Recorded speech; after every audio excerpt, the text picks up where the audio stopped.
Good morning, students. So, நம்மளோட plan படி electrostatics JEE 2020 question papers discuss பண்ண போறோம்.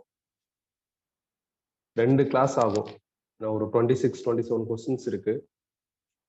ஸோ 2 கிளாஸ் ஆகும் எனக்கு கம்ப்ளீட் பண்றதுக்கு.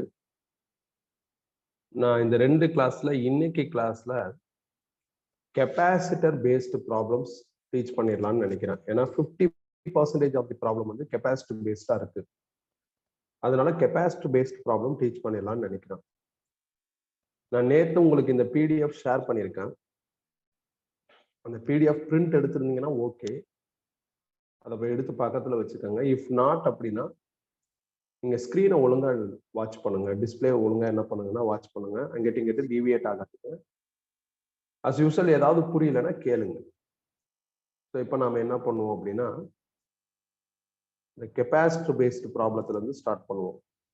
ப்ராப்ளம் நம்பர் 10ல இருந்து ப்ராப்ளம் நம்பர் 19 வரையும் ஸ்டார்ட் ஆகும்.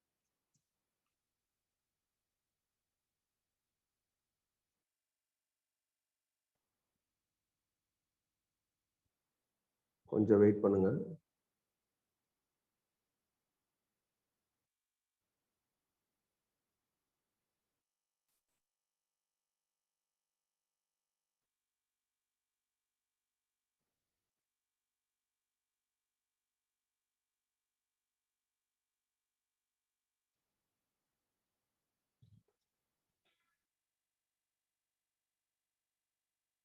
A 10 microfarad capacitor is fully charged to a potential difference of 50 volt.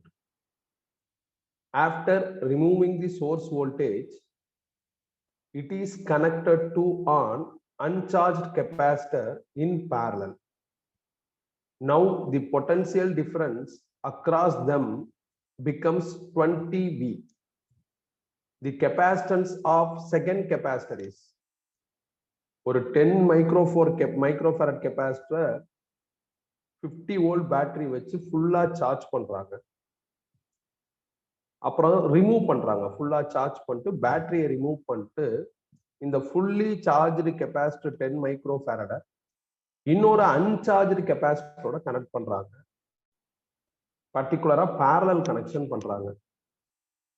இப்படி ஒரு கெப்பாசிட்டரை சார்ஜ் பண்ணிட்டு இன்னொரு கெப்பாசிட்டரை ஒரு கெப்பாசிட்டர் ஃபுல்லா சார்ஜ் பண்ணிட்டு இன்னொரு கெப்பாசிட்டரோட பேரலா கனெக்ட் பண்ணிட்டாங்கன்னா அது common potential concept.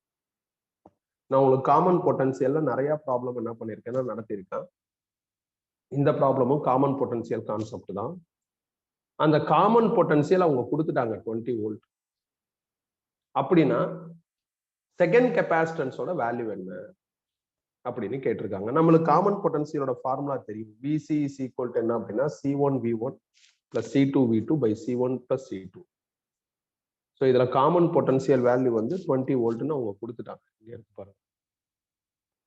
C1 10 microfarad, அதோட வேல்யூ 50.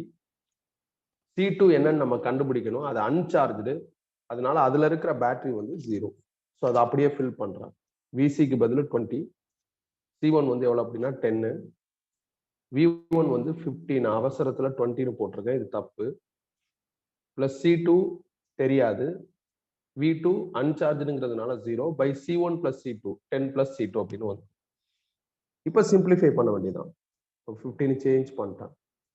அப்போ என்ன ஆகுது எனக்கு, இதை இங்கிட்டு கொண்டு வாங்க.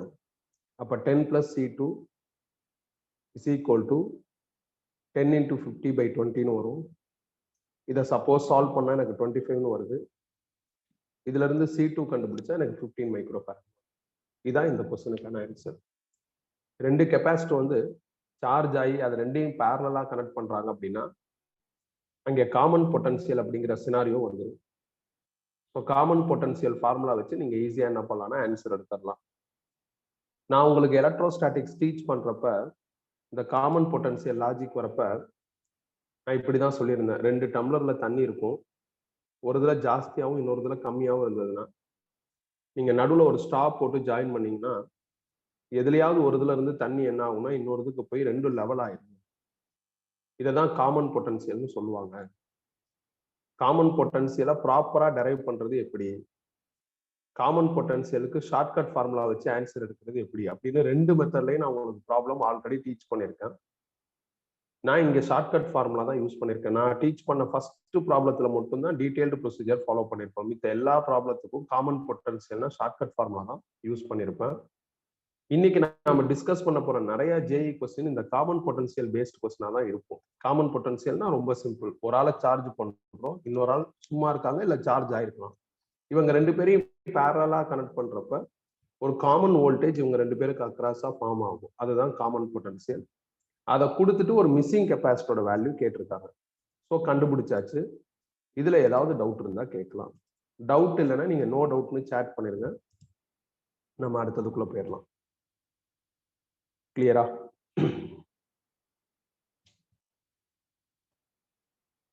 கிளியரா?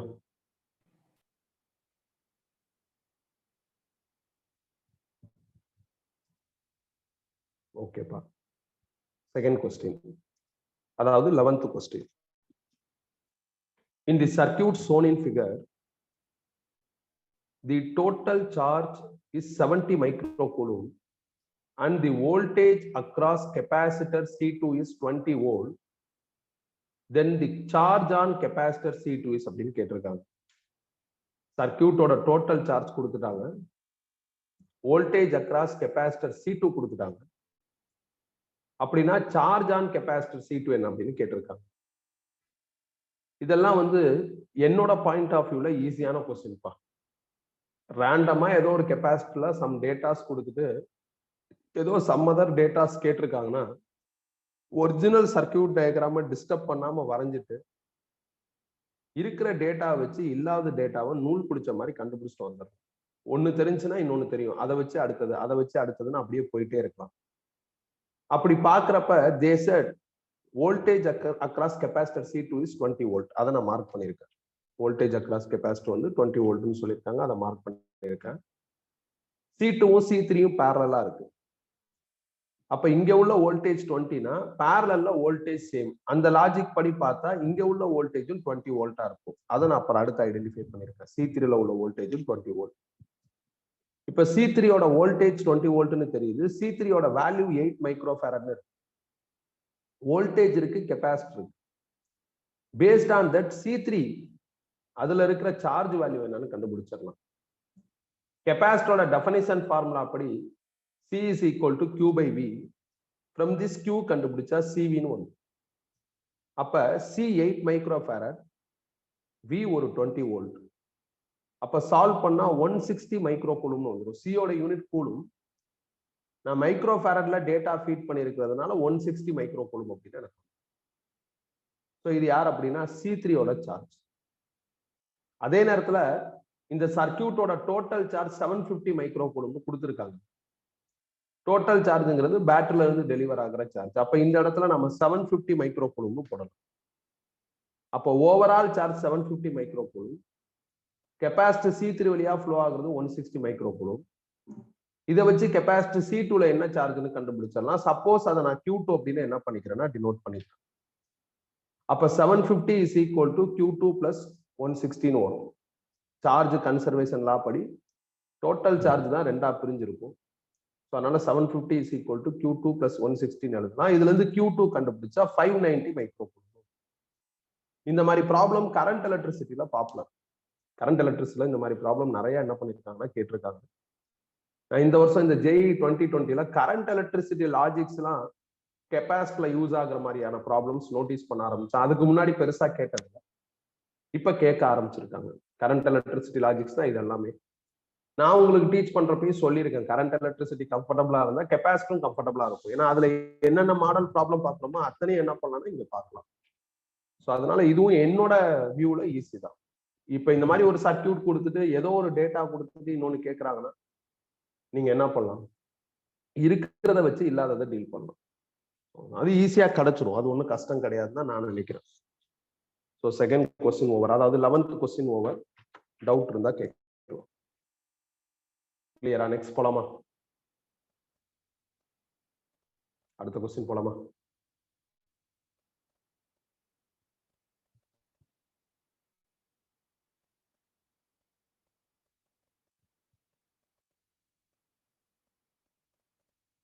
Okay fine. நான் அடுத்த கொஸ்டின் மூவ் பண்றேன். 12th question. A capacitor C is fully charged with voltage V0.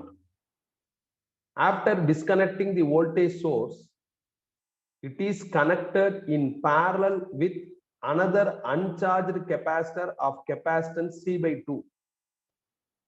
The energy loss in the process after the charge is distributed between the capacitor is. நான் ரெகுலர் கிளாஸ்ல teach பண்றப்பே சொல்லியிருந்தேன், இந்த மாதிரி problem பயங்கர popular, ஃப்ரீக்வெண்டா இது கேட்டிருக்காங்க அப்படின்ட்டு. JEE 2020ல நிறைய கொஸ்டின் பேப்பர்ல அது நடந்திருக்கு. நம்ம ஒரு 3-4 கொஸ்டின் இதே லாஜிக்ல என்ன ஆகும்னா வரும். போர்டு எக்ஸாம்லயும் இந்த ப்ராப்ளம் அடிக்கடி என்ன பண்ணிருக்காங்கன்னா கேட்டிருக்காங்க. இப்போ சப்போஸ் நான் ஒரு கெப்பாசிட்டர் என்னை ஒரு பேட்டரி வச்சு சார்ஜ் பண்ணிட்டாங்க. அப்புறம் என்கிட்ட இருக்கிற பேட்டரியை டிஸ்கனெக்ட் பண்ணிட்டு உங்களோட என்னை கனெக்ட் பண்றாங்க. கனெக்ட் பண்றப்ப பேரலா கனெக்ட் பண்றாங்க. நீங்க யாருன்னா அன்சார்ஜ். அப்படி உங்களோட என்னை கனெக்ட் பண்றப்ப என்கிட்ட இருக்கிற சார்ஜ் உங்களுக்கு டிஸ்ட்ரிபியூட் ஆகும். இந்த டிஸ்ட்ரிபியூஷன்ல சம் லாஸ் நடக்கும். அந்த லாஸ் என்ன அப்படின்னு கால்குலேட் பண்ண சொல்லியிருக்காங்க. முதல்ல நான் கெப்பாசிட்டர் சி, எனக்கு பேட்டரி V0 கனெக்ட் பண்றாங்க. அதனால என் பாடியில சார்ஜ் ஸ்டோர் ஆகும். அந்த ஸ்டோரேஜ் ஆஃப் சார்ஜை இன் டர்ம்ஸ் ஆஃப் எனர்ஜியா நம்ம பார்க்கலாம். அந்த எனர்ஜி எவ்வளவு அப்படின்னு நான் கண்டுபிடிக்கணும். அதை நான் இனிஷியல் எனர்ஜி அப்படின்னு சொல்றேன். அப்ப எனர்ஜியோட ஃபார்முலா ஃபார் கெப்பாசிட்டர் என்ன அப்படின்னா 1/2 CV². அப்ப இனிஷியல் எனர்ஜி என்ன ஆகும் அப்படின்னா 1/2. ஸோ சிக்கு பதில் சி தான், விக்கு பதில் V0 வந்துடும். இது இனிஷியல் எனர்ஜி. அதாவது என்னோட வேல்யூ சி, நான் தான் கெப்பாசிட்டர், என் வேல்யூ சி, எனக்கு பேட்டரி V0 கொடுக்குறாங்க, அதனால நான் ஃபுல்லா சார்ஜ் ஆவேன். அந்த அமௌண்ட் ஆஃப் சார்ஜ் ஸ்டோரேஜை இன் டர்ம்ஸ் ஆஃப் எனர்ஜியா நான் என்ன பண்ணிருக்கேன்னா மாத்திருக்கேன். அது இல்லாம நீங்க ஒரு கெப்பாசிட்டர், உங்களோட வேல்யூ C/2, நீங்க அன்சார்ஜ். அப்படின்னா உங்களுக்கு எந்த பேட்டரியும் இல்லை அப்படின்னு அர்த்தம், நீங்க வந்து அன்சார்ஜ். இது வந்து இனிஷியலா இப்படிதான் இருக்கு, என்கிட்ட இவ்வளவு எனர்ஜி இருக்கு. இப்ப என்ன பண்றாங்கன்னா பேட்டரியை டிஸ்கனெக்ட் பண்ணிட்டு என்னை உங்களோட பேரலா கனெக்ட் பண்ணிட்டாங்க. எப்ப பேட்டரியை டிஸ்கனெக்ட் பண்ணிட்டு என்னையும் உங்களையும் பேரலா கனெக்ட் பண்றாங்களோ அப்ப காமன் பொட்டன்சியல் லாஜிக் வந்துடும். அப்ப காமன் பொட்டன்சியல் ஃபார்முலாவை யூஸ் பண்ணி காமன் பொட்டன்சியல் கண்டுபிடிக்கணும். காமன் பொட்டன்சியல் ஃபார்முலா என்ன? VC is equal to C1V1 plus C2V2 by C1 plus C2.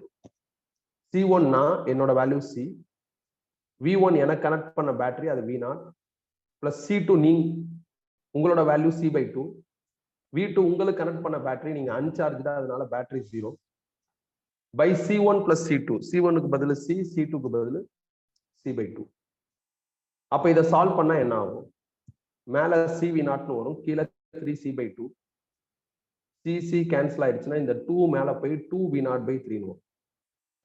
அப்ப எப்ப என்னைய பேட்டரியில இருந்து டிஸ்கனெக்ட் பண்ணிட்டு உங்களோட கனெக்ட் பண்றாங்களோ, அதுவும் பேரலா கனெக்ட் பண்றாங்களோ, அப்ப காமன் பொட்டன்சியல் லாஜிக் வரும்.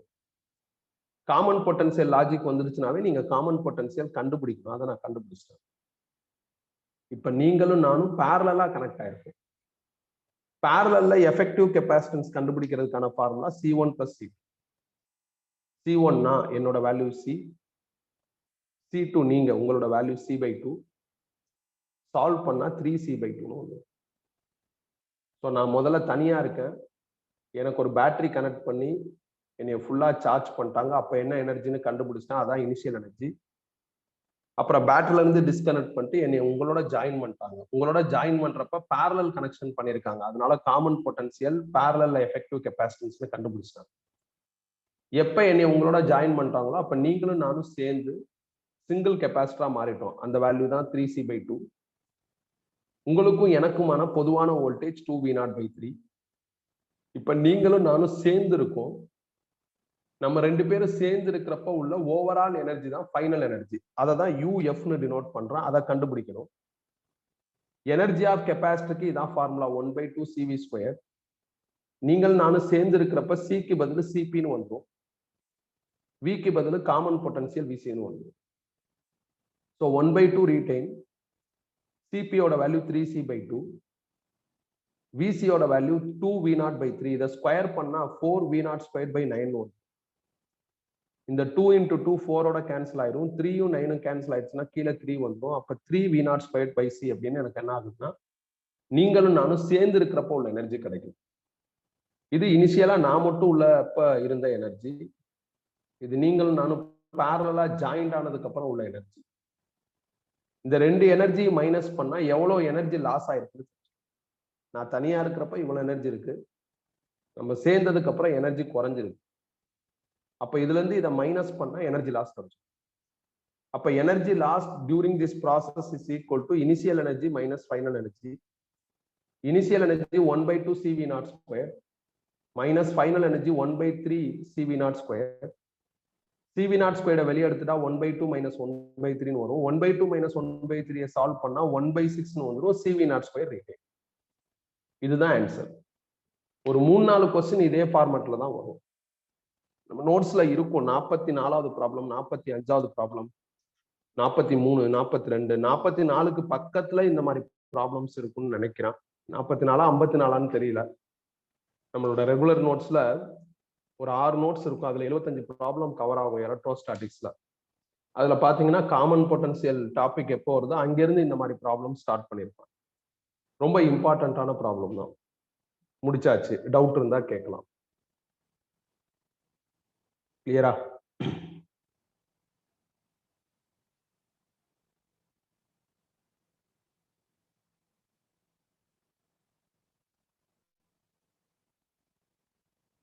ஓகே. ஸோ அடுத்த கொஸ்டின் போவோம்.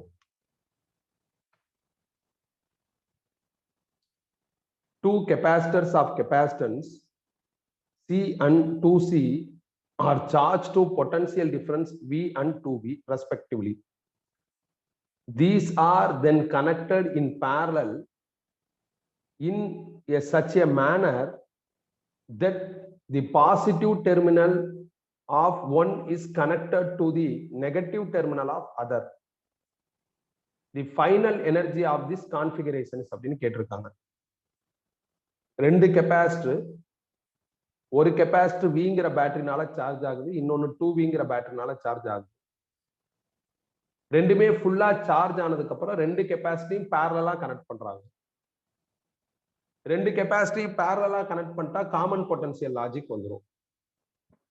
ரெண்டு கெபாசிட்டியும் பேரலா கனெக்ட் பண்ணி காமன் பொட்டன்சியல்லாம் கண்டுபிடிச்சதுக்கு அப்புறம் வர ஃபைனல் எனர்ஜி என்னன்னு கேட்கறாங்க. போன ப்ராப்ளம் மாதிரி எனர்ஜி லாஸ் கேட்கல. எனர்ஜி லாஸ் கேட்டிருந்தாதான் நம்ம இனிஷியல் எனர்ஜி ஃபைனல் எனர்ஜி ரெண்டையுமே கண்டுபிடிச்சு ரெண்டையும் மைனஸ் பண்ற மாதிரி வரும். இதுல வெறும் ஃபைனல் எனர்ஜி தான் கேட்டிருக்காங்க. அப்ப வெறும் ஃபைனல் எனர்ஜி கண்டுபிடிச்சா போதும். அதே நேரத்துல they said connected in parallel in such a manner that the positive terminal of one is connected to negative terminal of other. கனெக்ஷன்ல ஒரு சின்ன குளறுபடி பண்ணிருக்காங்க. அவங்க வெறும் parallelனு சொன்னா பிரச்சனையே இல்லை. வெறும் பேரலல்ல ஒரு சைடு உள்ள பாசிட்டிவ் டெர்மினலையும் இன்னொரு சைடு உள்ள நெகட்டிவ் டெர்மினலையும் கனெக்ட் பண்றதா சொன்னாங்கன்னா நீங்க காமன் பொட்டன்சியலோட ஃபார்முலால இங்க டிஃபரன்ஸ் போட்டுக்கோங்க. நார்மலா இந்த ஃபார்முலால இங்க பிளஸ் வரும். C1 V1 plus C2 V2 by C1 plus C2ன்னு வரும். ஆனா இப்ப நீங்க டிஃபரன்ஸ் போட்டுக்கோங்க. எப்ப இந்த மாதிரி கனெக்ஷன்ஸ்ல ஆர்டர் மாறி இருந்ததுன்னா பாசிட்டிவ் நெகட்டிவ்னு மாத்தி கனெக்ட் பண்ணாங்கன்னா நீங்க இந்த லாஜிக் யூஸ் பண்ணுங்க. ரெண்டுமே பாசிட்டிவ்னாலும் பிரச்சனை இல்லை, ரெண்டுமே நெகட்டிவ்னாலும் பிரச்சனை இல்லை, ஜஸ்ட் பேரல்னு சொன்னாலும் பிரச்சனை இல்லை. இந்த மாதிரி சஃபுல்டா சொல்லிட்டாங்கன்னா இந்த லாஜிக் யூஸ் பண்ணிக்கணும்.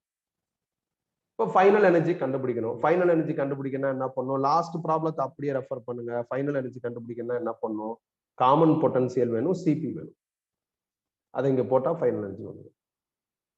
அவ்வளவுதான், முடிஞ்சிருச்சு. ஸோ அப்போ காமன் பொட்டன்சியலுக்கு நான் ஃபார்முலா எழுதிட்டேன். இங்க ஏன் டிஃபரன்ஸ் போட்டிருக்கேன் அப்படின்னா இந்த டெர்மினல் லாஜிக்ஸ்ல ஒரு ரிவர்ஸ் லாஜிக் நடந்திருக்கு, அதனால டிஃபரன்ஸ் போட்டிருக்கேன். C1ஓட வேல்யூ C, V1 வந்து V, C2ஓட வேல்யூ 2C, V2ஓட வேல்யூ 2V. இது CVன்னு வரும், இது 4CV வரும். இதுல இருந்து இதை மைனஸ் பண்ணுங்க. ஏன்னா டிஃபரன்ஸ்னா பெருசுல இருந்து சின்னதை கழிக்கணும். கழிச்சா 3CV வந்துடும். கீழே C1 plus C2 3C வந்துடும். சால்வ் பண்றப்ப எனக்கு காமன் பொட்டன்சியல் V வரும். இதை வச்சு ஃபைனல் எனர்ஜி கண்டுபிடிச்சிடலாம். ஃபைனல் எனர்ஜியோட ஃபார்முலா என்ன அப்படின்னா 1/2 CpVc². அப்படியும் போலாம். இல்ல ரெண்டு கெப்பாசிட்டருக்கு தனித்தனியா எனர்ஜி கண்டுபிடிச்சு ஆட் பண்ணாலும் ஆன்சர் வரும். ஸோ 1/2 ஃபர்ஸ்ட் கெப்பாசிட்டர் C, அதோட காமன் பொட்டன்சியல் V. ரெண்டாவது கெப்பாசிட்டர் 2C, அதோட காமன் பொட்டன்சியல் V. ரெண்டையும் சால்வ் பண்ணா, ரெண்டையும் ஆட் பண்ணா ஃபைனல் எனர்ஜி வந்துடும்.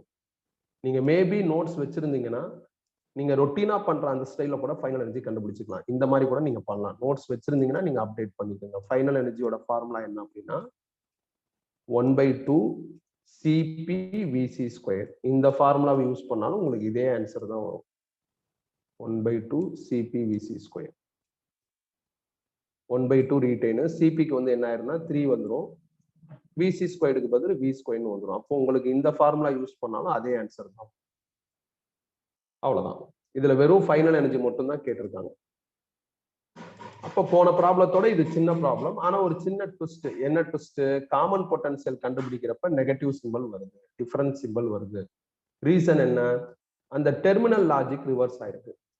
If they didn't said anything அப்படின்னா நம்ம நார்மலா இங்க பிளஸ் போட்டு போயிடலாம். இந்த மாதிரி சொல்றப்ப நாம கொஞ்சம் கவனமா இருக்கும். கிளியரா?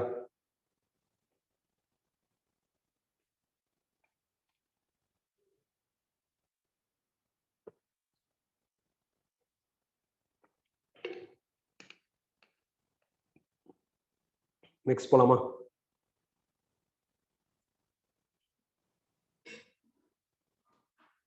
கிளியரா? நெக்ஸ்ட் போலாமா?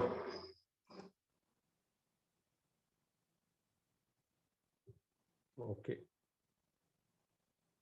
சோ அடுத்த problem.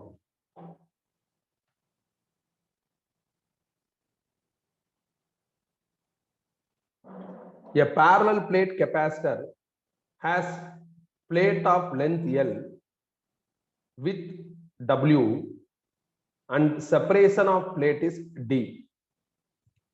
It is connected to a battery of EMF V.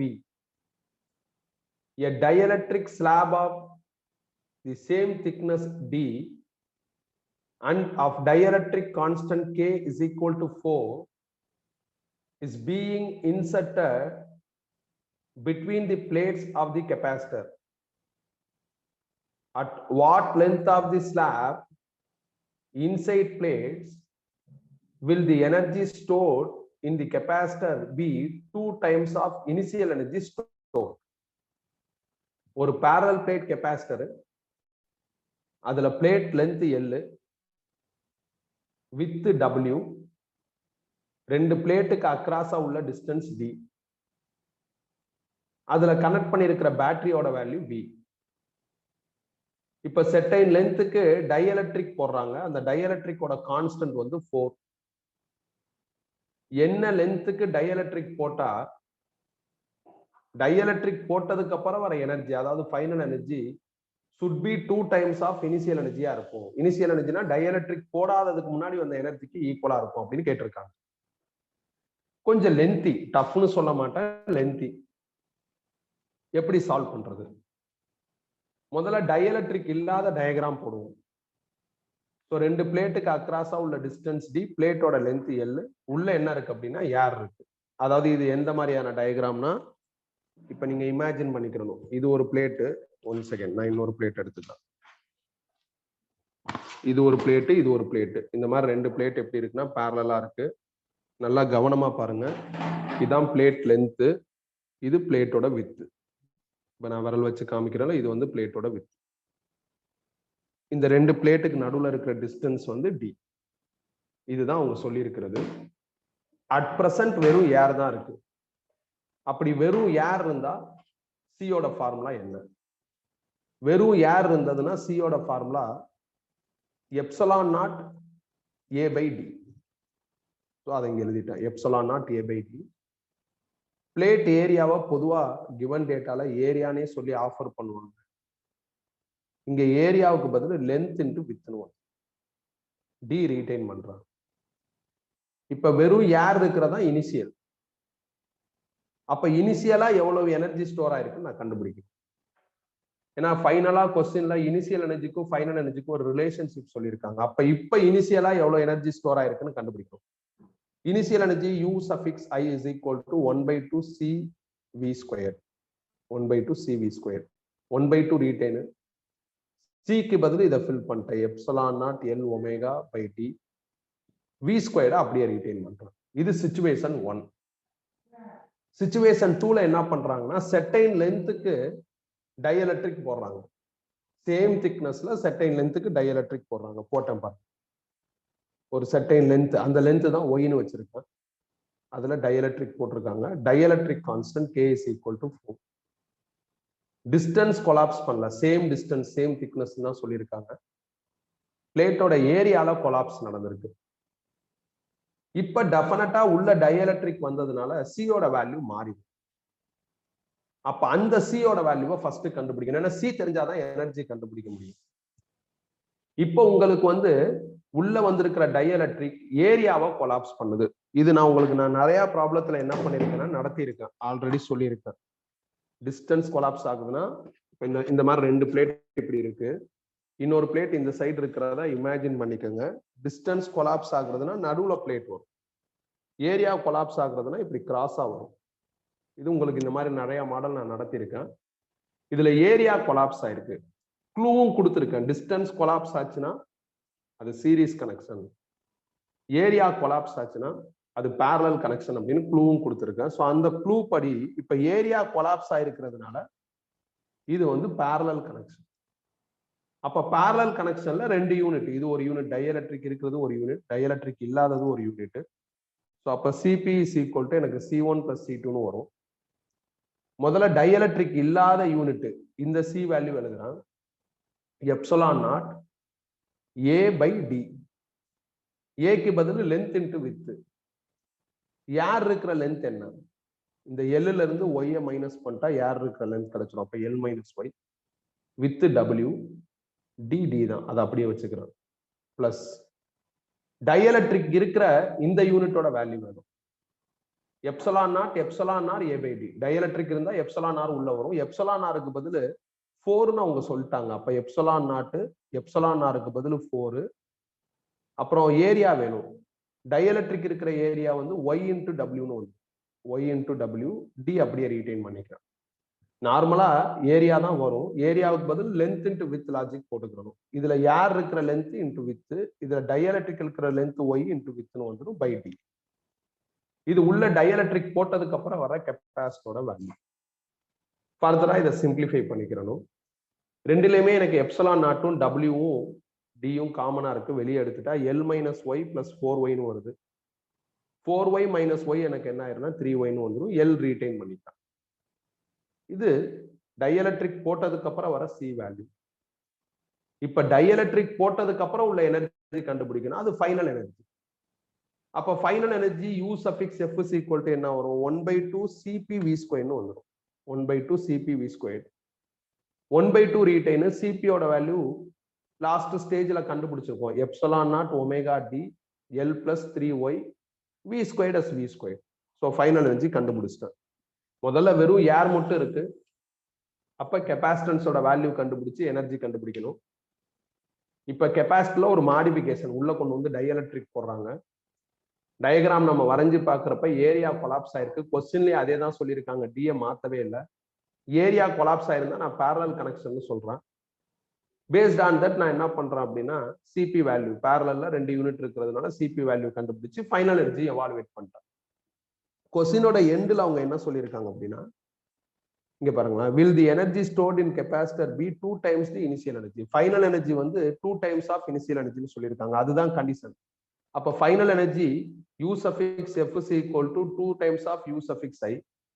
Final energy 1/2 epsilon naught omega D omega by D into L + 3y × V². அதை இங்க எழுதிட்டேன். 2 times of initial energy 1/2 epsilon naught L omega by D into V² எழுதிட்டேன்.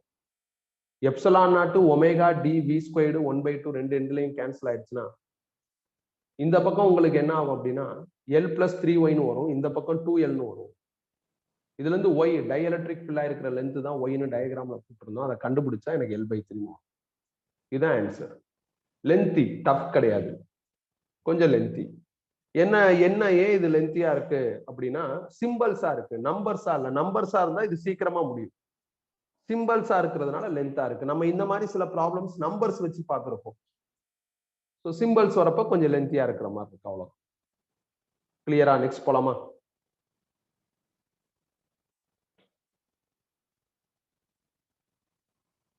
அடுத்த problem போலாமா?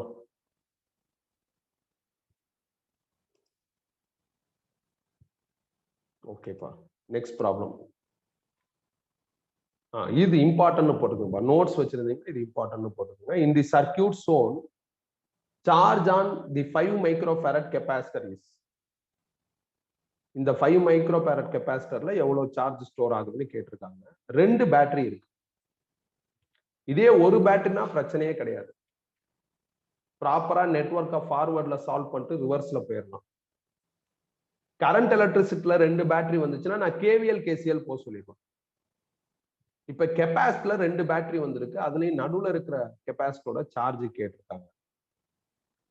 இந்த network பாருங்களேன், 3 capacitor இருக்கு, 2, 4, 5. இந்த 3 கெபாசிட்டர் வந்து நம்ம ஆல்பபெட்ல வர டி லெட்டர் மாதிரி இருக்கு. கரெக்டா? டி லெட்டர் ஷேப்ல இருக்கும். இது ஆக்சுவலா டி நெட்வொர்க்னே சொல்லுவாங்க. கெபாசிட்டர் மட்டும் கிடையாது, ரெசிஸ்டார்லயும் நீங்க இந்த டி நெட்வொர்க் பாத்தீங்கன்னா, 2 பேட்டரி டி நெட்வொர்க் பாத்தீங்கன்னா, நோட் அனாலிசிஸ்னு ஒரு டெக்னிக் இருக்கு. அந்த டெக்னிக் வச்சு நீங்க என்ன பண்ணலாம்னா 2 லைன்ல ஆன்சர் எடுத்துடலாம். நான் வந்து டெஸ்ட்ல இந்த மாதிரி கொஸ்டின் கரண்ட் எலக்ட்ரிசிட்டில கேட்டிருந்தேன். ஸோ இதுக்கு வந்து சொல்யூஷனும் கொடுத்தேன். யாருமே என்கிட்ட வந்து டவுட் எல்லாம் பெருசா கேட்கல. எனக்கும் ஆச்சரியமா இருந்தது. சரி யாராவது கேட்பீங்கன்னு பார்த்தேன், யாரும் கேட்கல. டீடைல்டு சொல்யூஷன் கொடுத்ததுக்கு அப்புறமும் கேட்கல. பட் இங்க ஒரு ஆப்பர்ச்சுனிட்டி இந்த ப்ராப்ளம் பாக்குறதுக்கு. டி ஷேப்ல இருக்கணும், 2 பேட்டரி இருக்கணும். 2 பேட்டரி டி ஷேப்லாம் வந்துச்சு அப்படின்னா, இந்த பாயிண்ட் இருக்கு பாத்தீங்களா, இந்த மிடில் டீல இருக்கிற அந்த மிடில் பாயிண்ட் இருக்குல்ல, அங்க உள்ள வோல்டேஜ் வீன்னு நீங்களா என்ன பண்ணிக்கணும்னா மார்க் பண்ணிக்கணும். ஏதோ ஒரு சிம்பிள் கொடுங்க. இப்ப இந்த இடத்துல வோல்டேஜ் சப்போஸ் வீன் இருந்ததுன்னா இதுக்கு விஎக்ஸ் அப்படின்னு ஒரு டிஃபரன்ஸ் சிம்பிள் இங்க கொடுத்துருங்க. இப்ப இந்த பாயிண்ட் நான் டாட் வச்சிருக்கிற அந்த பாயிண்ட்ல தான் நான் நோடல் அனாலிசிஸ் அப்படின்ற ஒரு மெத்தட் அப்ளை பண்ண போறேன். இது வந்து இன்ஜினியரிங்ல வர மெத்தடு. இன்ஜினியரிங்ல பெரிய பெரிய நெட்வொர்க்குக்கு அப்ளை பண்ணுவோம். நான் கொடுக்குற சஜஷன், நீ பெரிய நெட்வொர்க்லாம் உனக்கு வர்றதுக்கு வாய்ப்பு ரொம்ப கம்மி. 2 பேட்டரி வருதுன்னா மோஸ்ட்லி அது டி நெட்வொர்க்கா இருக்கிறதுக்கு சான்ஸ் ஜாஸ்தி. டி நெட்வொர்க்கா இருந்தா நீ என்ன பண்ணா ஃபாலோ பண்ணு. எப்படின்னா, முதல்ல இந்த இந்த இந்த நோட் இருக்கு பாத்தீங்களா, நோட்னாலும் ஜங்ஷன்னாலும் ஒண்ணுதான். இந்த ஜங்ஷன்ல இருக்கிற டோட்டல் சார்ஜ் வந்து 0. டோட்டல் கரண்ட், டோட்டல் சார்ஜ் ஒரு ஜங்ஷன்ல 0. அதுதான் கிர்ச்சாஃப் கரண்ட் லா. ஸோ அப்ப இங்க எனக்கு டோட்டல் சார்ஜ் வேணும். அதுக்கு முன்னாடி சார்ஜோட ஃபார்முலாவை ரெடி பண்ணிக்குவோம். C is equal to Q by V னா Q is equal to CV. இப்ப கவனமா பாருங்க, இந்த 2 மைக்ரோஃபாரட் கெபாசிட்டர் 2 வோல்டேஜுக்கு அக்ராஸா கனெக்ட் ஆயிருக்கு. இந்த பக்கம் ஒரு வோல்டேஜ் இருக்கு, அது V. இந்த பக்கம் ஒரு வோல்டேஜ் இருக்கு, அது 6. நீங்க பிளஸ் பாத்தீங்கன்னா மைனஸ்னு எழுதணும். அப்ப V minus 6 into 2 மைக்ரோஃபாரட். அதான் இதான் first line. V minus 6 into 2 microfarad. அதாவது Qவோட ஃபார்முலா CV. Cக்கு பதில் 2 மைக்ரோஃபாரட்னு இங்க ஃபில் பண்ணிட்டேன். Vக்கு பதில் என்ன பண்ணா V minus 6னு போடணும். எந்த கெபாசிட்டர் நீங்க பிக் பண்றீங்களோ அந்த கெபாசிட்டருக்கு அக்ராஸா உள்ள வோல்டேஜ் போடணும். இதான் லாஜிக். அடுத்து நான் இந்த 5 மைக்ரோஃபாரட் கெபாசிட்டர் எடுக்கிறேன். இதுல V minus 0னு வரும். ஏன்னா V இருக்கு, இங்க ஆட்டோமேட்டிக்கா கிரவுண்ட் தான் மீன் ஆகும். ஸோ அப்ப அது 0. ஸோ அப்ப V minus 0 into 5 மைக்ரோஃபாரட், அதுதான் இங்க எழுதியிருக்கேன். அப்புறம் இந்த 4 மைக்ரோஃபாரட் உங்களுக்கு என்ன ஆகுதுன்னா, Vக்கும் 6க்கும் அக்ராஸா கனெக்ட் ஆயிருக்கு. அப்ப V minus 6 into 4 மைக்ரோஃபாரட்னு ஒன்று. இதே கரண்ட் எலக்ட்ரிசிட்டில ரெசிஸ்டார் இருக்கும். ரெசிஸ்டார்ல நீங்க கரண்ட் கண்டுபிடிக்கணும். கரண்டோட ஃபார்முலா V by Rனு வரும். இதே கெபாசிட்டரா இருந்ததுன்னா இதே நோட் அனாலிசிஸ்ல நீங்க சார்ஜ் கண்டுபிடிக்கணும். சார்ஜோட ஃபார்முலா VCன்னு வந்துடும். ஸோ அந்த லாஜிக்ல நான் எழுதியிருக்கேன். இந்த இடத்துல பேட்டரி பிளஸ் பாத்தீங்கன்னா மைனஸ் போடுங்க. இதே இங்க மைனஸ் பாத்தீங்கன்னா பிளஸ் போடுங்க. Is equal to 0. அவ்வளவுதான். இதை வச்சு ஈஸியா இந்த V கண்டுபிடிச்சிடலாம். எல்லாத்துலயும் 10 power minus 6 காமன், அதனால கேன்சல் ஆயிரும். ரிமைனிங் இருக்கிற ஆன்சர் எழுதியிருக்கேன். அதை அப்படியே உள்ள மல்டிப்ளை பண்ணுங்க. அப்ப 2V minus 12 நீங்க வந்துடும். இது 5V, இது 4V minus 24னு வந்துடும். 2V plus 5V 7V, 7V plus 4V 11Vன்னு வந்துடும். இது ரெண்டையும் மைனஸ் பண்ணா, மைனஸ்ல இருக்கிறத ஆட் பண்ணா மைனஸ் 36, அங்கிட்டு போயிருச்சுன்னா பிளஸ் 36னு வந்துடும். இதுல இருந்து V கண்டுபிடிச்சா 36/11 வந்துடும். V தெரிஞ்சிருச்சுன்னா நீ எந்த கெபாசிட்டரோட சார்ஜ் வேணாலும் கண்டுபிடிக்கலாம். இப்போ 5 மைக்ரோஃபாரடோட சார்ஜ் கேட்டிருக்காங்க. சார்ஜோட ஃபார்முலா என்ன அப்படின்னா CV. Cக்கு பதில் 5 மைக்ரோஃபாரடு, Vக்கு பதில் V minus 0. இந்த கெபாசிட்டருக்கு அக்ராஸா என்ன வோல்டேஜ் இருக்கோ அதை எழுதணும். இந்த கெபாசிட்டருக்கு அக்ராஸா ஒரு சைடு உள்ள வோல்டேஜ் V, இன்னொரு சைடு உள்ள வோல்டேஜ் வந்து 0. V minus 0 Vன்னு வந்துடும். ஸோ அப்போ ஆன்சர் கிடைச்சிடும். அப்போ 5 into 10 power minus 6 into 36/11 solve பண்ணா 180/11 மைக்ரோ கூலம்னு வரும். இதுதான் ஆன்சர். நோடல் அனாலிசிஸ் கத்துக்கிறதுக்கு ஒரு ஆப்பர்ச்சுனிட்டி. நோடல் அனாலிசிஸ் வந்து நீ எந்த நெட்வொர்க்குக்கு வேணாலும் அப்ளை பண்ணலாம். அது டெஃபினட்டா கம்ஃபர்டபுள் தான் சொல்லுவேன். பட் பெரிய நெட்வொர்க்லாம் உனக்கு ரொம்ப டிஸ்டர்ப்டா இருக்கும். அங்கெல்லாம் நீங்க கேவிஎல் கேசிஎல் போயிருங்க. டி நெட்வொர்க் வந்தா மட்டும் நீங்க அப்ளை பண்ணிக்கணும். அதான் பெஸ்ட். இது ஆக்சுவலா நோடல் அனலைசிஸ்ங்கிறது கிர்ச்சாஃப் கரண்ட் லா இல்ல கிர்ச்சாஃப் கரண்ட் லாவோட சார்ஜ் வெர்ஷன் தான். கிர்ச்சாஃப் கரண்ட் லால கரண்ட் கண்டுபிடிக்கணும். அதே கெபாசிட்டரா இருந்தா சார்ஜ் கண்டுபிடிச்சிக்கலாம். அந்த வெர்ஷன் தான் இது. சொல்றப்ப நோடல் அனலைசிஸ் சொல்றோம். நோடுனா ஒரு ஜங்ஷன், ஒரு மிடில் ஜங்ஷன்ல இருக்கிற அன்னோன் வோல்டேஜ் நீங்க கண்டுபிடிச்சிட்டீங்கன்னா we can do anything on that network அப்படிங்கறதா இந்த அனாலிசிஸோட லாஜிக். ஸோ இது ஒரு வித்தியாசமான ப்ராப்ளம். இந்த மாதிரி ப்ராப்ளம் நான் உனக்கு ரெகுலர் கிளாஸ்ல டீச் பண்ணல, ஆனா டெஸ்ட்ல கேட்டிருந்தேன். கிளியரா? நெக்ஸ்ட் போலாமா?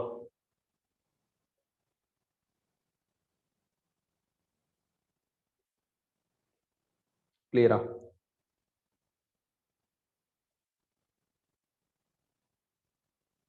ஓகே, அடுத்த கொஸ்டின். இது ஒரு வித்தியாசமான கேள்வி. A parallel plate capacitor has plates of area A separated by distance d between them. It is filled with a dielectric which has dielectric constant that varies as k of x is equal to k into 1 plus alpha x, where x is the distance measured from one of the plates. If alpha d very very less than 1, the total capacitance of the system is best given by the expression அப்படின்னு சொல்லியிருக்காங்க.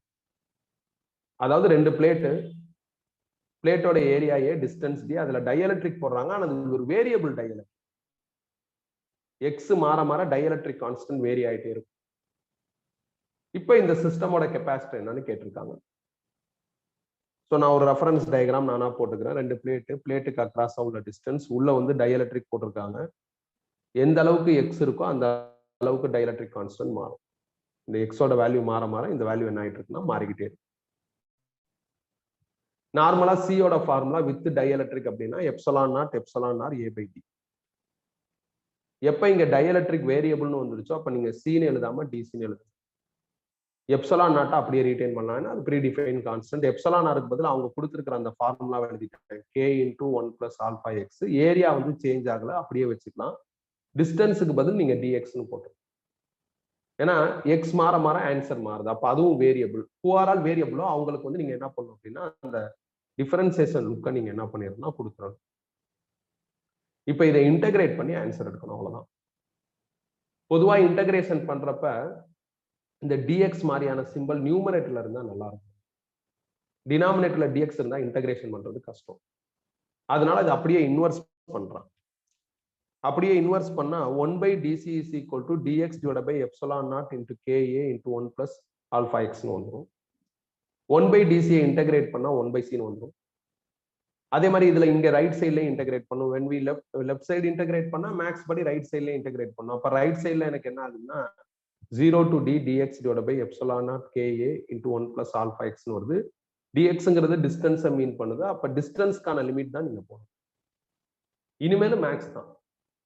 இதான் logic. எப்பயாவது நல்லா ஞாபகம் வச்சுக்கோங்க, எப்பயாவது dielectric கான்ஸ்டன்ட்டோ இல்ல ஏரியாவோ இல்ல டிஸ்டன்ஸோ ஏதோ ஒரு ஃபேக்டாரை கொஸ்டின்ல வேரியபிளா சொன்னாங்கன்னா அப்ப நீ அந்த வேரியபிள் லாஜிக்ல சிஐ எழுதிட்டு ப்ரொசீட் பண்ண வேண்டியது. நம்ம நோட்ஸ்ல இந்த அடிஷனல் ப்ராப்ளம் நோட்ஸ்லாம் இருக்கும், அதுல ஒரு வேரியபிள் லாஜிக் ப்ராப்ளம் இருக்கும். நானா உங்களுக்கு ரெகுலர் கிளாஸ்ல அதை டிஸ்கஸ் பண்ணிருக்க மாட்டேன். மேக்ஸ் கொஞ்சம் அதுல டஃபா இருந்ததுனால அதை டிஸ்கஸ் பண்ணலாம். பர்டிகுலரா இன்டகிரேஷன் மேக்ஸ் டஃபா இருந்ததுனால டிஸ்கஸ் பண்ணலாம். எப்ப நான் எலக்ட்ரோஸ்டாட்டிக்ஸ் நடத்துறப்ப. இப்போ உனக்கு ஓரளவுக்கு இன்டகிரேஷன்லாம் தெரிஞ்சிருக்கும். அதனால இப்ப வேரியபிள் லாஜிக் ப்ராப்ளம் நீ ஈஸியா அப்ரோச் பண்ணலாம். முன்னாடி எல்லாம் வேரியபிள் லாஜிக் ப்ராப்ளம் கேட்காம இருந்தாங்க. இப்ப ஏதாவது ஒரு கொஸ்டின் பேப்பர்ல கேட்கறாங்க. அப்ப நீங்க அந்த மாடல்ல என்னென்ன இருக்குன்னு பாருங்க. நான் ஆல்ரெடி கொடுத்துருக்கிற நோட்ஸ்ல ஒண்ணு இருக்கு, இப்ப இங்க ஒண்ணு இருக்கு. இது போதுமானதுதான். இந்த ஸ்டைல்ல தான் அப்ரோச் பண்ணும் அப்படிங்கிற மாதிரி நம்ம என்ன பண்ணிக்கலாம்னா எடுத்துக்கலாம். இப்ப இன்டகிரேட் பண்ணுவோம். இதுல 1 divided by epsilon naught ka எல்லாம் constant. dx by 1 plus alpha x integrate பண்ணா natural log of 1 plus alpha x. Natural லாக தான் லான் அப்படின்னு சொல்லுவோம். அப்புறம் 1 plus alpha x டிஃபரன்சியேட் பண்ணா ஆல்பான்னு வரும். அது கீழே வரும். பை ஆல்பா அப்படிங்கிறது கீழே வரும். நோட்ஸ்ல அதை எழுதியிருப்பேன், இங்க மிஸ் ஆயிருக்கும். அடுத்து 2 ஸ்லைடுக்கு அப்புறம் அது வந்துடும். இப்ப அப்பர் லிமிட் அப்ளை பண்ணா எக்ஸுக்கு பதில் D minus lower limit apply பண்ணா எக்ஸுக்கு பதில் 0ன்னு வரும். எக்ஸுக்கு பதில் 0 போடுறப்ப நேச்சுரல் லாக் ஆஃப் 1 வந்துடும். எக்ஸுக்கு பதில் டி போடுறப்ப natural log of 1 plus alpha டின்னு வந்துடும். நேச்சுரல் லாக் ஆஃப் 1ங்கிறது 0, அதனால அது போயிடும். அப்ப natural log of 1 plus alpha டின்னு வரும். ரிமைனிங் என்ன இருக்குன்னா 1 divided by epsilon naught kn இருக்கு. அது இல்லாம பை ஆல்பா வந்து இங்க சேர்ந்துரும். ஆல்பா ஆல்பா ஆல்பா இங்க சேர்ந்துரும். அதை நான் அடுத்த ஸ்லைட்ல சேர்த்துட்டேன் பாருங்க. நான் எழுதுறப்ப அவசரத்துல மிஸ் பண்ணிட்டேன், அதுக்கப்புறம் சேர்த்துட்டேன்.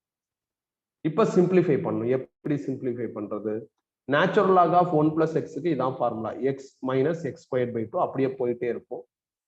பொதுவா இந்த மாதிரியான எக்ஸ்பான்ஷன்லாம் ஹையர் வெர்ஷன் தேவையில்ல, அதனால நம்ம இப்படி சிம்பிளா எழுதிக்கிட்டா போதும். அப்போ 1/c is equal to 1 divided by epsilon naught ka alpha retail. X இருக்கிற இடத்துல ஆல்பா டி இருக்கு, அப்போ எக்ஸுக்கு பதில் alpha D minus X square by 2, X இருக்கிற இடத்துல alpha D by 2 whole square retain பண்றான். இது ரெண்டுலையுமே ஆல்பா டி காமனா இருக்கு, அதை வெளியே எடுக்கிறான். அப்போ 1/c is equal to alpha d divided by epsilon naught ka alpha. Alpha D வெளியே எடுத்துட்டா இது 1 மைனஸ் ஆல்பா டி பை 2ன்னு வந்து. இப்போ இந்த ஆல்பா ஆல்பா கேன்சல் ஆயிரும். 1/c இன்வெர்ஸ் பண்ணா c வந்துடும். அப்ப இதை இன்வெர்ஸ் பண்றப்ப எனக்கு epsilon naught ka by d ன்னு வருது. இந்த போர்ஷனை இன்வெர்ஸ் பண்ணா ஹோல் பவர் -1 வந்துடும். இந்த இடத்துல நீங்க பைனாமியல் தியரம் அப்ளை பண்ணுங்க. பைனாமியல் தியரம்னா பயங்கரமா அலட்டிக்க வேண்டிய அவசியம் இல்லை, பவர்ல இருக்கிற நம்பரை தூக்கி மிடில் எழுதுனா. ஸோ இதான் ஃபைனல் ஆன்சர். மேக்ஸ் தான் இந்த ஸ்டார்டிங் ஸ்டேஜுக்கு அப்புறம் கம்ப்ளீட்டா மேக்ஸ் தான். ஸோ உனக்கு இன்டகிரேஷன்லையும் பைனாமியல் சீரீஸ்லையும் லாக் எக்ஸோட ஃபார்முலாவோட அப்டேட்லையும் நல்ல ஐடியா இருந்ததுன்னா இந்த ப்ராப்ளம் ஈஸி. இதெல்லாம் உனக்கு வந்து நான் எலக்ட்ரோஸ்டாட்டிக்ஸ் நடத்துறப்ப இருந்திருக்காது. ஏன்னா அப்ப நான் மேக்ஸ்ல நீ இன்டகிரேஷன் டிஃபரன்சியேஷன் முழுசா படிச்சிருக்க மாட்டேன், அதனால நான் அங்கே நடத்துறப்ப அதை ஸ்கிப் பண்ணிக்கிட்டேன். ஸோ இப்போ உனக்கு ஈஸியா இருக்கும், இப்போ எந்த பிரச்சனையும் இருக்காது. மேபி உனக்கு டஃபா தோணுச்சுன்னா நீ இன்டகிரேஷனை ரெஃபர் பண்ணு. ஆல்சோ இதான் க்ளூ, ஏதாவது ஒரு ஃபேக்டர் சில நேரங்கள்ல இந்த மாதிரி டைஎலக்ட்ரிக் வேரியபிள்னு சொல்றாங்க, சில நேரங்கள்ல ஏரியா வேரியபிள்பாங்க, சில நேரங்கள்ல திக்னஸ் வேரியபிள்பாங்க. ஏதாவது ஒரு வேரியபிள் இருந்ததுன்னா அதுக்கு சூட்டபிளா ஃபார்முலாவை அப்டேட் பண்ணிட்டு இன்டகிரேட் பண்ணு. எனக்கு தெரிஞ்சு டினாமினேட்டர்ல டிஎக்ஸ் வந்துருச்சுனாவே நீ இதை நியூமரேட்டர்ல வர மாதிரி பண்ணிட்டு இன்டகிரேட் பண்ணு. அவ்வளவுதான், இதான் ஃபைனல் ஆன்சர். கிளியரா? நெக்ஸ்ட் போலாமா?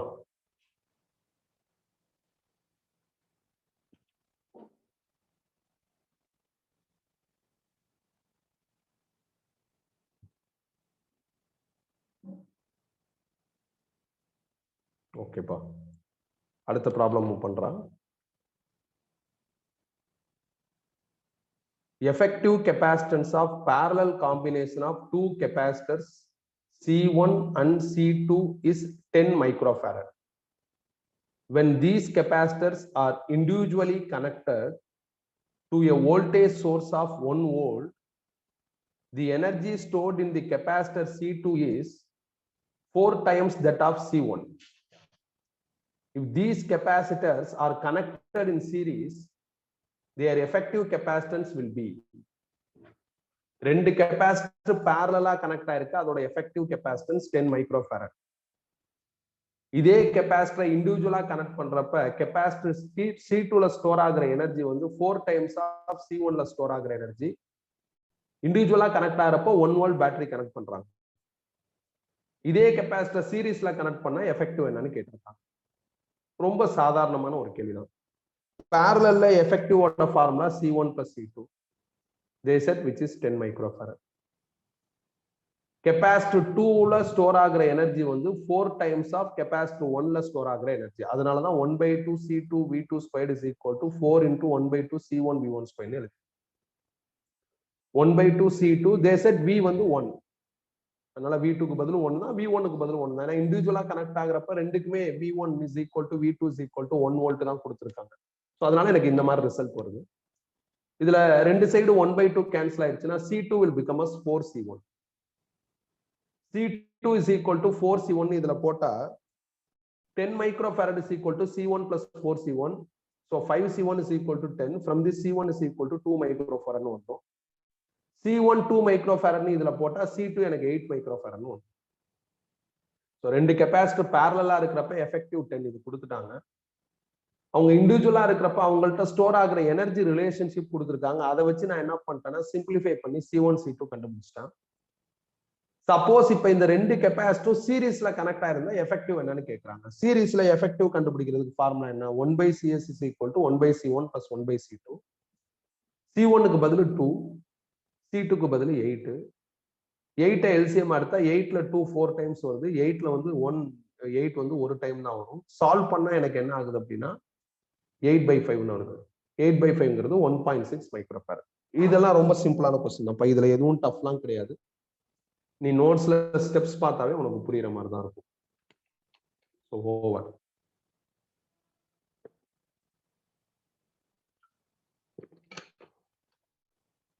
பாத்துக்கோங்க, கொஸ்டின் பேப்பர்ல ஒரு கொஸ்டினாவது ரிலேட்டட் டு கெப்பாசிட்டில இருக்கு.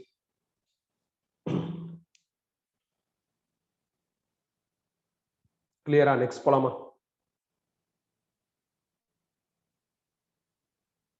கிளியரா?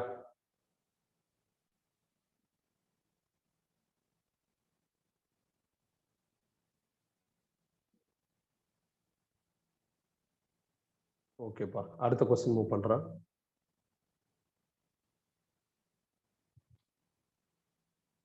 A 5 microfarad capacitor is charged fully by a 220 volt supply. It is then disconnected from the supply and is connected in series to another uncharged 2.5 microfarad capacitor. If the energy change during the charge redistribution is x by 100 joule, then value of x to be nearest integer is அப்படின்னு கேட்டிருக்காங்க. இந்த ஜேயில 5 question வந்து numeric மெத்தட்ல வந்துச்சு.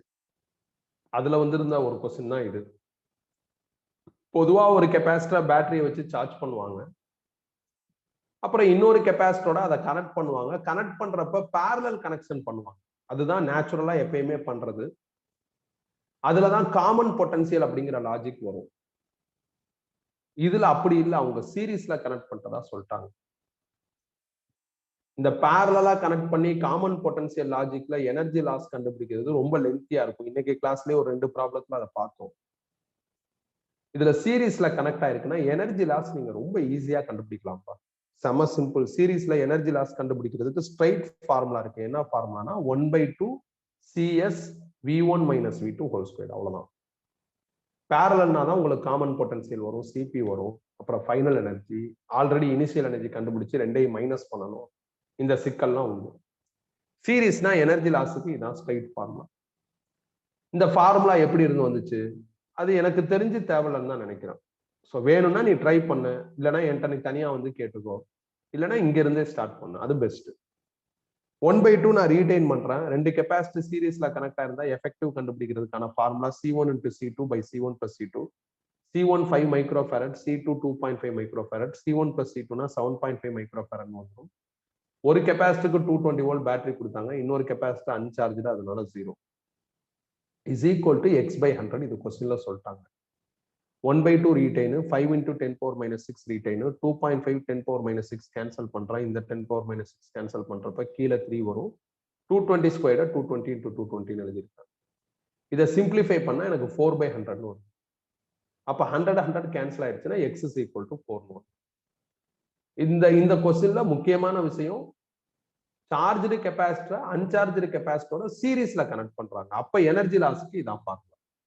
இது ஒரு முக்கியமான விஷயம். இதே பேரலல்னா நம்ம ரொட்டீன் ஸ்டைல் போயிடலாம். காமன் பொட்டன்சியல் கண்டுபிடிக்கிறது, சிபி கண்டுபிடிக்கிறது, அந்த மாதிரி போயிடலாம். இதுல சீரீஸ்னு சொல்லி இருக்கிறதுனால இதான் லாஜிக். கொஞ்சம் யோசிச்சா இந்த ஃபார்முலா எப்படி வந்துச்சுன்னு நம்மளுக்கே தெரிஞ்சிடும். பட் எனக்கு தெரிஞ்ச அது வந்து நான் அவ்வளவு மேண்டேட்டரி கிடையாது. நீ ஸ்ட்ரெயிட்டா இங்க இருந்து ஸ்டார்ட் பண்ணு, அவ்வளவுதான். கிளியரா? அடுத்த கொஸ்டின் போலாமா?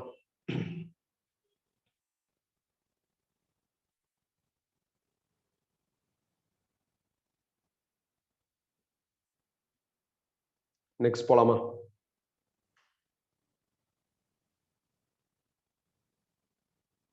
ஓகேப்பா. A 60 picofarad capacitor is fully charged by 20 volt supply. It is then disconnected from the supply and it's connected to another uncharged 60 picofarad capacitor in parallel. The electrostatic energy that is lost in this process by the time the charge is distributed between them is in nanojoule சொல்லிருக்காங்க. இது routine problem தான். ஒரு capacitor பேட்டரியை வச்சு charge பண்றாங்க, அப்புறம் பேட்டரியை disconnect பண்ணிட்டு இன்னொரு கெபாசிட்டரோட அதை கனெக்ட் பண்றாங்க, பேரலா கனெக்ட் பண்றாங்க. இந்த ப்ராசஸ்ல வர எனர்ஜி லாஸ் என்னன்னு கேட்டிருக்காங்க. இன்னைக்கு கிளாஸ்ல கூட நம்ம இதே மாதிரி ஒரு ரெண்டு ப்ராப்ளம் பார்த்தாச்சு. முதல்ல இனிஷியல் எனர்ஜி கண்டுபிடிப்போம். எனர்ஜியோட ஃபார்முலா 1/2 CV². 1/2 ரீடைன், சி வந்து 60 பிகோஃபாரட், அப்போ பிக்கோனா 10⁻⁻12, வி வந்து 20ன்னு சொல்லியிருக்காங்க. சால்வ் பண்ணா எனக்கு 12 × 10⁻⁹ ஜூல் அப்படின்னு வரும். அப்புறம் இந்த ஒரு கெபாசிட்டர் மட்டும் சார்ஜ் பண்றாங்க, அப்புறம் பேட்டரியை டிஸ்கனெக்ட் பண்ணிட்டு என்ன பண்றாங்கன்னா ஒரு அன்சார்ஜ்டு கெபாசிட்டரோட பேரலா கனெக்ட் பண்றாங்க. அப்ப காமன் பொட்டன்சியல் லாஜிக் வந்துடும். காமன் பொட்டன்சியல் லாஜிக் படி VC is equal to C1V1 plus C2V2 by C1 plus C2 ன்னு வரும். காமன் பொட்டன்சியல் லாஜிக்ல கனெக்ஷன் பேரலா இருக்கிறதுனால CP is equal to C1 plus C2 ன்னு வந்துடும். C1 60, C2 60ங்கிறதுனால 120 பிகோஃபாரட்னு வந்துடும். காமன் பொட்டன்சியலோட formula C1V1 plus C2V2 by C1 plus C2. C1 60 picofarad, V1 20, C2 60 picofarad, V2 0, C1 plus C2 வந்து 120 பிகோஃபாரட்னு வந்துடும். சால்வ் பண்ணா எனக்கு 10 வோல்ட்னு வரும். இதை வச்சு ஃபைனல் எனர்ஜி கண்டுபிடிச்சிடலாம். ஃபைனல் எனர்ஜியோட ஃபார்முலா என்னது? 1/2 CPVC². அவ்வளவுதான். CP வந்து உங்களுக்கு 10 பிகோஃபாரட், சாரி CP வந்து 120 பிகோஃபாரட், VC வந்து 10. சால்வ் பண்ணா 6 × 10⁻⁹ ஜூல். இது இதே ஸ்டைல்ல அப்படியே சிம்பிள் வச்சு ஏற்கனவே ஒரு ப்ராப்ளம் பார்த்தாச்சு, ரெண்டு ப்ராப்ளம் பார்த்தாச்சு இன்னைக்கு கிளாஸ்ல. இந்த ப்ராப்ளம் ரொம்ப இம்பார்ட்டன்ட்னு சொல்லியிருக்கேன். இப்போ இனிஷியல் மைனஸ் ஃபைனல் போட்டா எனக்கு என்ன கிடைச்சிடும் அப்படின்னா லாஸ் ஆஃப் எனர்ஜி கிடைச்சிடும். அப்போ loss of energy 12 × 10⁻⁹ minus 6 × 10⁻⁹ will become a 6 × 10⁻⁹ joule. 10⁻⁹ nano joule. அப்போ 6 தான் ஆன்சர். அவ்வளவுதான். கிளியரா?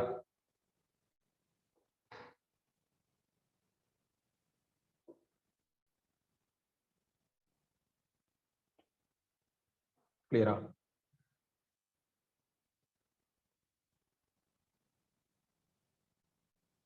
ஓகேப்பா. ஸோ இதோட கெபாசிட்டர் ப்ராப்ளம் என்ன ஆயிடுச்சுன்னா முடிஞ்சிருச்சு. கெபாசிட்டர் மாடல்லே கெபாசிட்டரா இல்லாம ஸ்பியர் வச்சு ஒரு ப்ராப்ளம் இருக்கு, அதையும் முடிச்சிருவோம். இதெல்லாம் ஒரே ஸ்டைல்ல வரும். ப்ராப்ளம் நம்பர் 10ல இருந்து 19 வரையும் ஃபுல்லாவே கெபாசிட்டர் ப்ராப்ளம் தான். இப்பயும் நான் என்ன பண்ண போறேன்னா கெபாசிட்டர் லாஜிக், இதே காமன் பொட்டன்சியல் இந்த லாஜிக்லயே இருக்கிற ஒரு ப்ராப்ளத்துக்குள்ள போக போறேன். இதான் அந்த problem. Two isolated conducting spheres S1 and S2 of radius 2/3 r and 1/3 r have 12 microcoulomb and -3 microcoulomb charges respectively and are at large distance from each other. They are now connected by a conducting wire. A long time after this is done, the charges on S1 and S2 respectively அப்படின்னு சொல்லியிருக்காங்க. ரெண்டு isolated sphere இருக்கு, அதோட ரேடியஸும் charge value கொடுத்துட்டாங்க. அப்புறம் இவங்க ரெண்டு பேருக்கு நடுவில் ரொம்ப லாங் டிஸ்டன்ஸ் இருக்கு. அப்புறம் அதை ஒரு ஒயர் வழியா கனெக்ட் பண்றாங்க. ரெண்டு ஸ்பியரையும் ஒரு ஒயர் வழியா கனெக்ட் பண்றாங்க. ஆஃப்டர் லாங் டைம் அந்த ஸ்பியர்ல உள்ள சார்ஜோட வேல்யூஸ் என்னவா இருக்கும் அப்படின்னு கால்குலேட் பண்ண சொல்லியிருக்காங்க. இது வந்து நான் தியரியாவும் ப்ராப்ளமாவும் நடத்தியிருக்கேன். இந்த தியரி கான்செப்ட் எங்க இருக்கும் அப்படின்னா corona discharge action of point அப்படின்னு லைட்னிங் ஸ்டோரிக்கு முன்னாடி இதை என்ன பண்ணிருக்கேன்னா தியரியா நடத்தியிருக்கேன். இதே லாஜிக்ல ப்ராப்ளமும் சால்வ் பண்ணி காமன் பொட்டன்சியல் வரையும் கண்டுபிடிச்சிருக்கேன். அப்புறம் ஸ்டேட் போர்ட் புக்ல இருக்கிற ப்ராப்ளம் சால்வ் பண்ணி காமிக்கிறப்போ ஒரு ப்ராப்ளத்துல சார்ஜ் ஆன் ஈச் ஸ்பியர் இல்ல charge on any one sphere அந்த மாதிரியான ப்ராப்ளம்ஸ் நான் உனக்கு இதே லாஜிக்ல டீல் பண்ணியிருக்கேன். இப்போ அதை ரெஃப்ரெஷ் பண்றதுக்கு ஒரு ஆப்பர்ச்சுனிட்டிங்க. முதல்ல அந்த ரெண்டு ஸ்பியர் வரைஞ்சிட்டேன். ஒன்னு 2/3 r, இன்னொன்று 1/3 r ரேடியஸ். அதோட Q1 Q2 வேல்யூஸை நான் என்ன பண்ணிட்டேன்னா கண்டுபிடிச்சிட்டேன். அது Q1 Q2 கொடுத்துருக்காங்க, அதை மார்க் பண்ணிட்டேன். இப்ப அடுத்து என்ன பண்ணும்? இந்த ரெண்டு ஸ்பியரையும் ஒரு ஒயர் வழியா கனெக்ட் பண்றாங்க.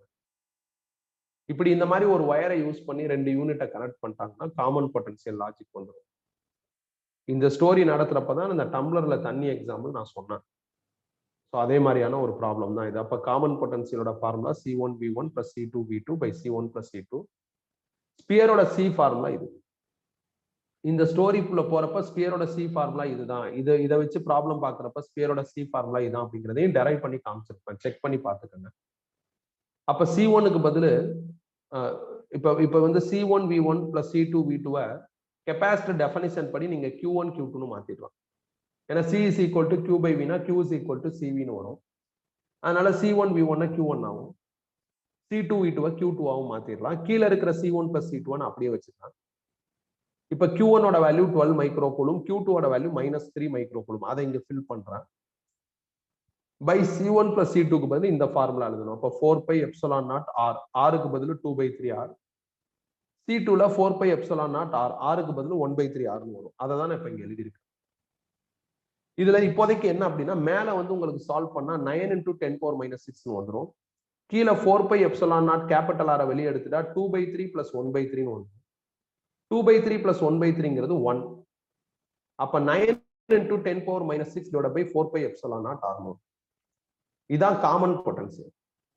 காமன் பொட்டன்சியல்ங்கிறது இந்த கெப்பாசிட்டிக்கும் இந்த கெப்பாசிட்டிக்கும் உள்ள பொதுவான பொட்டன்சியல், சேம் பொட்டன்சியல்னு அர்த்தம். பொட்டன்சியல் இருக்கு, கெப்பாசிட்டரோட சி வேல்யூ நம்மளால கண்டுபிடிக்க முடியும். அதாவது இந்த யூனிட், இந்த ஸ்பியரோட சி வேல்யூ கண்டுபிடிக்க முடியும். அதை வச்சு ஈஸியா புது சார்ஜ் கண்டுபிடிச்சிடலாம். C is equal to Q by V. இதுல இருந்து Q கண்டுபிடிச்சா CV வந்துடும். ஸ்பியர் 1க்கு டீல் பண்ண போறேன். Qக்கு பதில் Q1, Cக்கு பதில் C1, Vக்கு பதில் காமன் பொட்டன்சியல். Qக்கு பதில் Q1, C1னா 4 pi epsilon naught R, Rக்கு பதில் 2/3R ன்னு எழுதிருக்கேன். காமன் பொட்டன்சியலோட வேல்யூ இங்க இருக்கு, அதை இங்க ஃபில் பண்ணிட்டேன். இப்போ 4 pi epsilon naught R 4 pi epsilon naught R cancel ஆயிரும். ரிமைனிங்லாம் சிம்பிளிஃபை பண்ணா 6 மைக்ரோ கூலும் வரும். அதே மாதிரி ஸ்பியர் 2க்கு கண்டுபிடிக்கணும். அப்ப Q2 is equal to C2VC ன்னு வந்துடும். C2 ஓட value 4 pi epsilon naught R, Rக்கு பதில் 1/3R ன்னு வந்துடும். VCக்கு பதில் இந்த வேல்யூ போட்டேன். சிம்பிளிஃபை பண்ணா 3 மைக்ரோ கூலும்னு வந்துடும். நான் கொஞ்சம் வேகமா தான் இந்த ப்ராப்ளம் நடத்தியிருக்கேன். ஏன்னா இப்ப நம்ம காமன் பொட்டன்சியல்ல நிறைய ப்ராப்ளம் பார்த்தாச்சு. இதை நம்ம தியரியாவும் படிச்சிருக்கோம். இந்த தியரியை பேஸா வச்சுக்கிட்டு தான் நம்ம என்ன பண்ணிருக்கோம்னா, கரோனா டிஸ்சார்ஜ்னா என்ன, ஆக்ஷன் ஆஃப் பாயிண்ட்னா என்ன, அதை வச்சு லைட்னிங் எப்படி அக்கர் ஆகுது, வேண்டிகிராஃப் ஜெனரேட்டர் எப்படி ஒர்க் ஆகுது அப்படிங்கிறதெல்லாம் நடத்தியிருப்பேன். பிளஸ் இதே மாதிரியான ப்ராப்ளமும் பார்த்துருப்போம். அதுல காமன் பொட்டன்சியலோட நான் ஸ்டாப் பண்ணிருப்பேன். என்னோட ரெகுலர் நோட்ஸ்ல காமன் பொட்டன்சியலோட ஸ்டாப் பண்ணிருப்பேன். இந்த மாதிரி லாஜிக்ஸ் எங்க வந்திருக்கும் அப்படின்னா, ஸ்டேட் போர்ட் புக்ல ஒரு ப்ராப்ளத்துல இருக்கும். மல்டிபிள் சாய்ஸ் கொஸ்டின்ல 14th இல்ல 15th ப்ராப்ளத்துல இந்த லாஜிக்ஸ் வந்து இருக்கும். அதை நான் நடத்தியிருக்கேன் உனக்கு. இதுவும் இம்பார்ட்டன்ட் தான். ஸ்பியர்னாலும் அதுவும் ஒரு கெப்பாசிட்டருக்கு ஈக்குவல் தான். கெப்பாசிட்டர் ஆஃப் ஸ்பியர் வந்து இந்த ஃபார்முலா. ஸோ அதனால நீ இதை வந்து கெப்பாசிட்டராகவே மைண்ட்ல வச்சுக்கிட்டு ப்ராசஸ் பண்ணலாம். இதுவும் கெப்பாசிட்டி பேஸ்டு ப்ராப்ளம் தான். ஆனா கெப்பாசிட்டிக்குள்ள இது வர்றதில்ல. கொஸ்டின்ஸ் கொடுக்குறப்ப கெப்பாசிட்டிக்குள்ள இது வராம முன்னாடியோ இல்லை பின்னாடியோ மாற்றி கொடுக்குற மாதிரி பண்றாங்க. ஸோ அவ்வளவுதான்ப்பா, இதோட கெப்பாசிட்டி பேஸ்டு ப்ராப்ளம் முடிஞ்சிருச்சு. ஸோ ஏதாவது டவுட் இருந்தா கேட்கலாம். நீங்க தாராளமா வந்து ஒரு கொஸ்டின் வந்து நீட்னாலும் ஜேஇனாலும் இன் கெப்பாசிட்டர் நீங்க எக்ஸ்பெக்ட் பண்ணலாம். ஒரு கொஸ்டின் நீங்க தாராளமா எக்ஸ்பெக்ட் பண்ணலாம், கண்டிப்பா வரும். நீங்க இந்த மாதிரி கொஸ்டின்ஸ் ஜேஇ லெவலுக்கு படிச்சிட்டீங்கன்னா ஜேஇயும் ஈஸியா இருக்கும், நீட்டும் ஈஸியா இருக்கும். நான் உங்களுக்கு நீட் 2021 கொஸ்டின் வித் சொல்யூஷன் அனுப்பிச்சு விடுறேன். சாப்டர் வைஸா பிரிச்சு எழுதி அனுப்பிச்சு விடுறேன். ஸோ அதுல வந்து உங்களுக்கு அந்த நீட்ல இருக்கிற கொஸ்டின் நம்ம நோட்ஸ்ல எத்தனாவது கொஸ்டினா இருக்கு, சிமிலர் கொஸ்டினா இல்லாம மாடல் எத்தனாவது மாடல்ல அந்த கொஸ்டின்ஸ் இருக்கு அப்படிங்கிறதையும் நான் இண்டிகேட் பண்ணி அனுப்பிச்சு விடுறேன். நோட்ஸ் நம்ம பண்ற ஜேஇ டிஸ்கஷன்ஸ் இதெல்லாம் நீ தரவா வச்சுக்கிட்டாவே ஆல்வேஸ் எனஃப். எக்ஸாம் நல்லபடியா என்ன பண்ணலாம்னா எழுதலாம். ஏதாவது டவுட் இருந்தா கேட்கலாம். அப்படி டவுட் இல்லைன்னா நம்ம கிளாஸ் க்ளோஸ் பண்ணிக்கலாம். ரிமைனிங் கொஸ்டின்ஸ் அடுத்த கிளாஸ்ல பார்ப்போம். நீ அடுத்த கிளாஸ் நம்ம அடுத்த சாட்டர்டே வர்றதுக்குள்ள என்ன பண்ணு, காஸ்லா, அதுக்கப்புறம் வந்து இந்த ஸ்பியர் வந்து ஸ்பியர் எலக்ட்ரிக் ஃபீல்டு, ஸ்பியருக்கான எலக்ட்ரிக் பொட்டன்சியல் அந்த ஏரியா, அப்புறம் கூலும்ஸ்லா, எலக்ட்ரிக் ஃபீல்டு, டைபோல், இதெல்லாம் ஒரு கிளான்ஸ் பாரு. ஏன்னா நீங்க வந்து சப்போஸ் காஸ்லா கெப்பாசிட்டர் விட்டுட்டு ரிமைனிங்ஸ் எல்லாம் எடுத்தீங்கன்னா எலக்ட்ரோஸ்டாட்டிக்ஸ்ல கொஞ்சம் ஹெவி போர்ஷனா இருக்கும். ஸோ இதெல்லாம் பார்த்துட்டு வா. இதுல ஒரு கேட்டகரியா பிரிச்சு நம்ம என்ன பண்ணலாம்னா ப்ராப்ளம்ஸ் பார்க்கலாம். ஒரு 31 கொஸ்டின் இருந்ததுப்பா. எனக்கு 4 கொஸ்டினே கிளியரா புரியலங்கிறதுனால நான் ஸ்கிப் பண்ணிட்டு 27 கொஸ்டினுக்கு தான் சொல்யூஷன் கொஸ்டின் உனக்கு அனுப்பிச்சிருக்கேன். எனக்கு ஒரு 3-4 கொஸ்டின்ல கிளாரிட்டியே இல்லை, ரொம்ப சொதப்பலா இருந்ததுன்னா விட்டேன் நான். ஏதாவது ஒரு சில கொஸ்டின் பேப்பர்ல சம்டைம்ஸ் ஏதாவது ஒரு சில கொஸ்டின் நம்மளுக்கு கன்வின்ஸ்டா இருக்காது, நம்ம ஸ்கிப் பண்ணிக்கலாம், அதனால ஒன்றும் பெரிய பிரச்சனை கிடையாது. அவங்க அதுக்கு எக்ஸ்பிளனேஷன் கொடுத்துருக்காங்க, சொல்யூஷன்ல சில புக்லையும் நெட்லையும் கொடுத்துருக்காங்க, அதுவும் கன்வின்ஸ்டா இல்லை அப்படின்னா ஏதோ ஆன்சர் வர்றதுக்கு ஒரு எக்ஸ்பிளனேஷன் இருக்குன்னு அர்த்தம். அதை நம்ம ஏத்துக்க முடியாது. கொஸ்டின் செட்டர் எங்கேயோ சொதப்பிருக்காங்கன்னு அர்த்தம். பட் அது நம்மளுக்கு அது வந்து ஒரு பெரிய இஷ்யூ கிடையாது. நீங்க அந்த மாதிரி கொஸ்டின் ஸ்கிப் பண்ணிக்கலாம். எலக்ட்ரோஸ்டாட்டிக்ஸ்ல அந்த மாதிரி ஏதாவது ஒரு 1 or 2 கொஸ்டின்ஸ் எப்பயும் எனக்கு மிஸ் ஆகும். எனக்குன்னு இல்லை, எல்லாருக்குமே மிஸ் ஆகும். மேனடிசம்ல மிஸ் ஆகும். மித்த சாப்டர்லாம் இந்த பிரச்சனை வராது. டவுட் இருந்தா கேளுங்க, இல்ல லாக் அவுட் ஆயிக்கலாம் நீங்க. தேங்க்யூ.